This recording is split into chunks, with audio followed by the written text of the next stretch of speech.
What's going on, guys? JPS back for another video, and today we're going to be reacting to 5 things American tourists shouldn't wear in Europe. I'm going to be going a bit more throughout Europe this summer, so I want to make sure I'm prepared. And also, I thought this would just be an interesting video to see what's seen as acceptable throughout Europe in terms of, clothing, accessories, things like that, and some things I probably hadn't even thought about. So excited to get into this. Make sure you guys hit the like button, hit subscribe so you don't miss these awesome videos I'm going to be making in Europe this summer. Let's get right into this. Hey there, fellow travelers. Mark here with Walter's World, and today we're in Rome in front of the Roman Forum here. And today what we have for you are 5 things most likely American tourists shouldn't wear when they do come to Europe, because I see a lot of my fellow Americans traveling around and making some fashion faux pas. And no, I'm not a fashionista. This isn't about how you should dress and things like that. This is my advice for 5 things you shouldn't wear so you can fit in better, feel more comfortable, and be a little bit safer when you're wearing the right clothes when you travel, okay? So this isn't a fashionista thing. This is a helping you travel better video, okay? And the first things first, baseball caps. You do not wear a baseball cap when you come to Europe. I see a lot of guys wearing them. Yes, you might be bald like me, or balding, slightly balding. Get a normal hat. Don't get a baseball cap, because that gives it away every single time. And especially if you wear it backwards, it just screams you're from the US, okay? If you're not from the US, that's what it says. And when you go around, you'll see not a lot of people do wear baseball caps, especially with like a New York Yankees logo or Boston or whatever. So do make sure you kind of stay away from that one, okay? Second thing not... You guys want to know the worst part about this one was, like, I was actually considering bringing a baseball cap this summer. Like, I'm not kidding. Because that's something we do wear a lot, us Americans. It's nice to have, but I guess that is true, though. I don't think I've really seen too many Europeans wearing a, especially backwards, baseball cap. That is such an American thing. I don't know if it's seen as a good thing either, really. Not to wear, for my guy travelers, khaki pants. Look, Europeans, they wear pants, they wear slacks, they wear tight jeans, stuff like that, but they do not wear khakis, okay? Your Dockers, you're not bringing those to Europe. You might say, but they're really comfortable. Yes, they are really comfortable, but that's not what people wear around here. So what I'm trying to help you do is fit in better, so you don't stick out as the tourist that people want to pickpocket and rob. You can fit more in like a local. Look, I don't look very much like a local because I'm a big fat guy, but that doesn't mean I can't fit in, okay? So khakis, sorry guys, sorry Dockers people. Don't bring them with you, okay?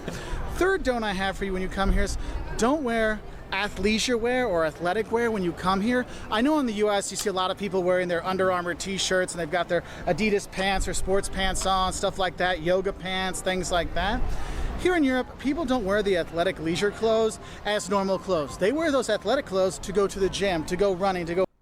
I mean, I guess this video is about Western Europe, but I feel like Eastern Europeans are literally known for, like, the Adidas tracksuit.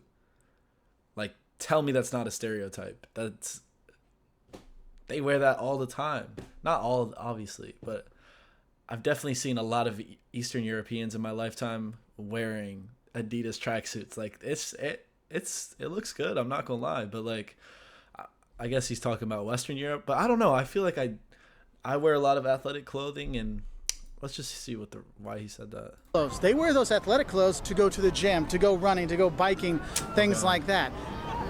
I know in the US it's kind of a normal thing, but here we don't use it, okay? Just letting you know that. And our next don't, which kind of follows with that. I guess that is true. Like, throughout all the everyday life, it's not as popular to wear all the time. Yeah. I guess that makes sense. Khaki US University sweatshirt. I'm here in May, and there's a lot of US travelers, backpackers here, yeah. You know, from colleges, and they got their Wisconsin logo on them, or their Illinois logo on them, or their Harvard stuff on there, and it just screams, I'm a tourist, come rob me.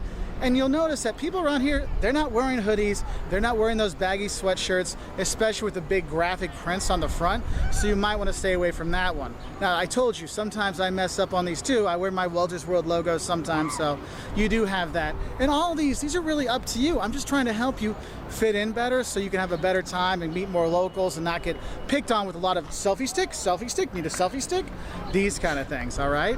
And my 5th don't for you is don't wear sports shoes. Here's the thing, is you'll see people here in Europe wearing sports shoes and stuff like that, but they're more like city street shoes versus like running Nike shoes or Under Armour shoes or Reeboks or whatever. So I would stay away from that, because if you have on your normal sports shoes from the US with your white socks, it is usually a dead giveaway that you're from the US. So what you might want to do is you might want to get, I wear stuff like this, kind of like a easy to wear, slip on, slip off, which is great for TSA kind of travel shoe. And it kind of fits in because it's not a sports shoe, but it gives me some support, and I kind of fit in a bit better with that. So you do have that. So anyway. I think one of my biggest problems last summer was my shoes, because I was walking around so much, and then I have this big backpack on. That's another big thing. So there's a lot of things I need to revise about my trip. And I just wore like the incorrect footwear, and sports shoes probably not the way to go. I think a more versatile shoe will be necessary. So I'm gonna look into that. Wear when you're traveling. Oh, if you're a female traveler going along with the shoes, don't bring your high heels. With all the cobblestones and stuff like that, you're gonna have some issues. I've seen more than one traveler wipe out on her high heels because of the cobblestones. I've seen some get stuck in the grates, sometimes stuck in the cobblestone. If you're going to be going out to a fancy dinner or something, okay, you can bring them, but you're not going to wear them around town because it's not practical, all right? So I hope that helped. No, I'm not a fashionista, but I am a traveler that wants to help other travelers travel better. So there are 5 honest tips about things my fellow travelers shouldn't wear when they're traveling. If you want to learn more, we've got... Okay, cool video. Let me know if you guys have any other travel tips regarding fashion and things to wear, things not to wear.